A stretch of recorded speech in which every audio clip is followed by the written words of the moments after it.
Assalamualaikum warahmatullahi wabarakatuh. Apa khabar murid-murid?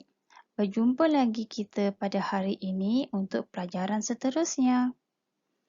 Ingat tak, sebelum ini kita telah mempelajari beberapa jenis kata.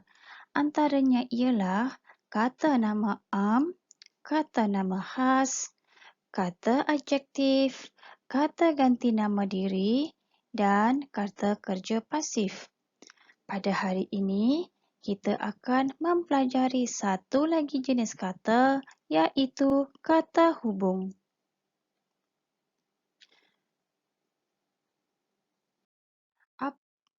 Dalam pelajaran ini, kamu akan mempelajari untuk menggunakan kata hubung dalam ayat.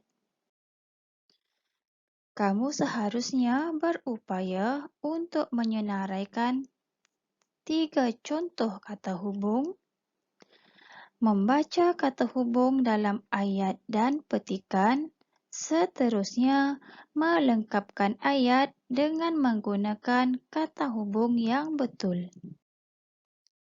Baiklah, mari kita mengenal apakah itu kata hubung. Kata hubung bolehlah dinyatakan sebagai perkataan yang digunakan untuk menggabungkan dua ayat tunggal. Lihat grafik yang cikgu sediakan. Contohnya, ada dua ayat tunggal, iaitu satu ayat yang mengandungi satu maklumat. Maka terdapat dua ayat. Dua ayat ini akan digabungkan menggunakan kata hubung. Lihat grafik ini.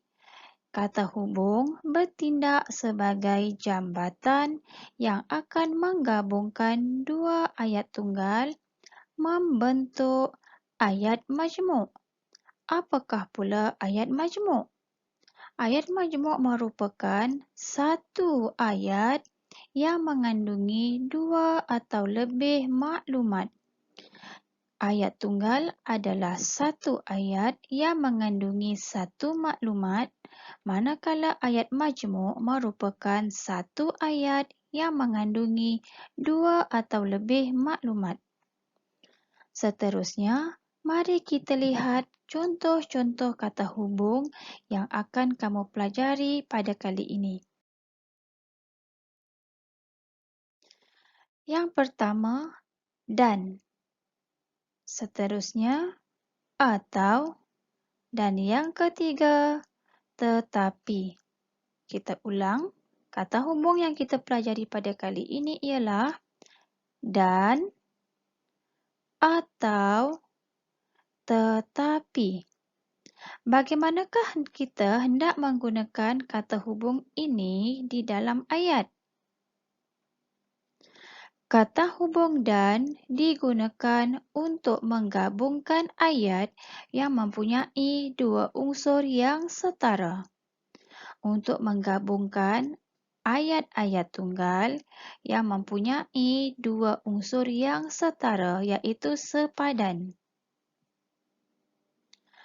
Kata hubung dan kata hubung atau digunakan untuk menunjukkan pilihan, manakala kata hubung tetapi digunakan untuk menggabungkan dua ayat tunggal yang mengandungi unsur yang berlawanan. Tetapi digunakan untuk menggabungkan dua ayat tunggal yang mengandungi unsur yang berlawanan. Seterusnya, mari kita lihat contoh-contoh penggunaan kata hubung.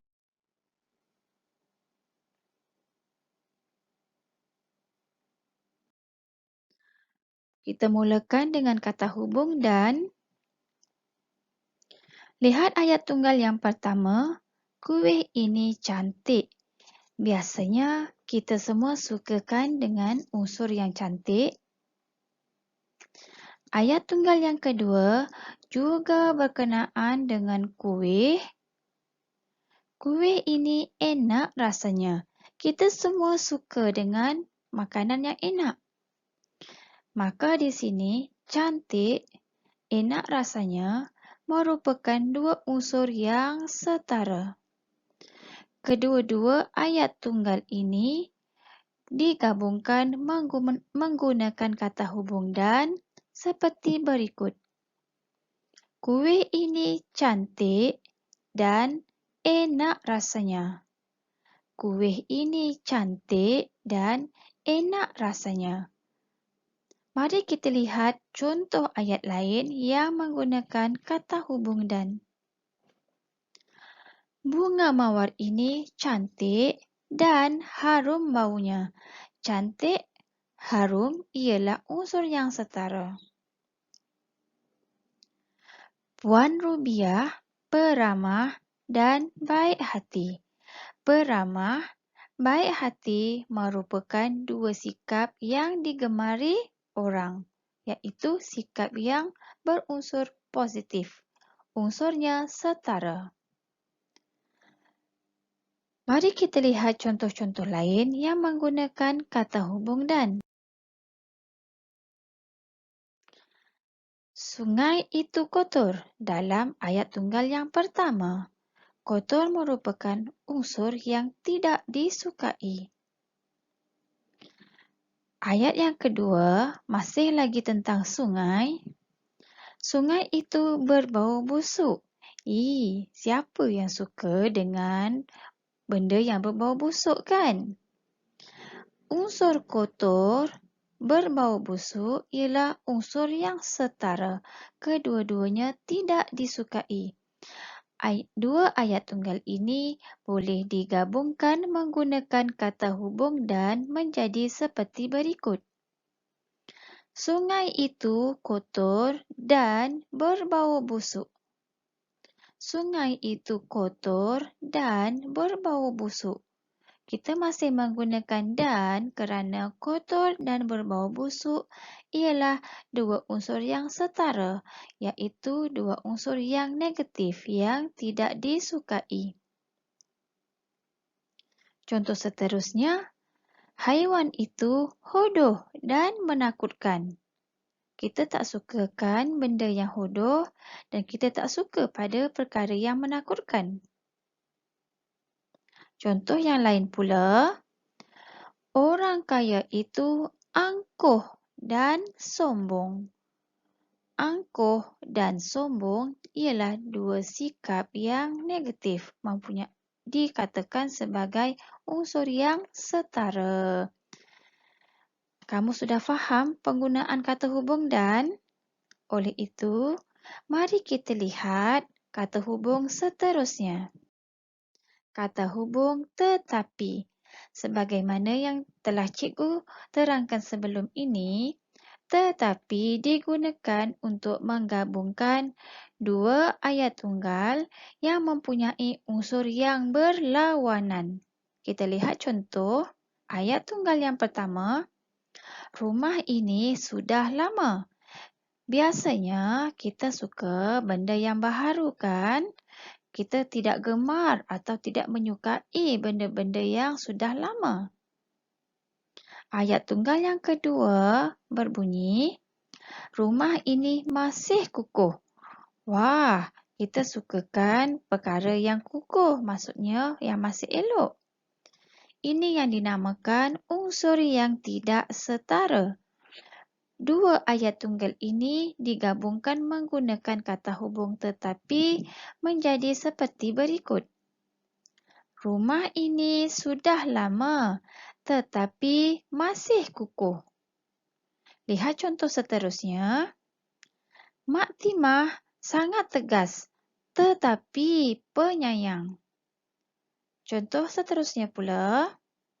Orang kaya itu pendiam tetapi baik hati. Kamu sudah jelaskan dengan penggunaan kata hubung tetapi. Mari kita lihat kata hubung yang ketiga, iaitu atau. Atau digunakan untuk menunjukkan pilihan. Apa yang dimaksudkan dengan pilihan? Mari kita lihat. Baju yang kering boleh dilipat.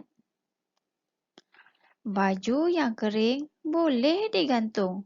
Maksudnya, kamu boleh pilih untuk lipat, kamu juga pilih untuk gantung. Dua ayat tunggal ini digabungkan menggunakan kata hubung atau seperti berikut. Baju yang kering boleh dilipat atau digantung. Kamu boleh guna salah satu cara sahaja, dilipat atau digantung. Bagaimana pula dalam ayat yang lain? Pada hari raya, Mak Timah masak rendang ayam atau rendang daging.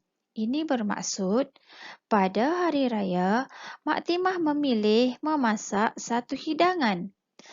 Mak Timah akan masak rendang ayam atau rendang daging. Mak Timah tidak akan masak dua-duanya sekali. Ayat seterusnya, tugasan bahasa Melayu boleh dihantar di Google Classroom atau aplikasi WhatsApp.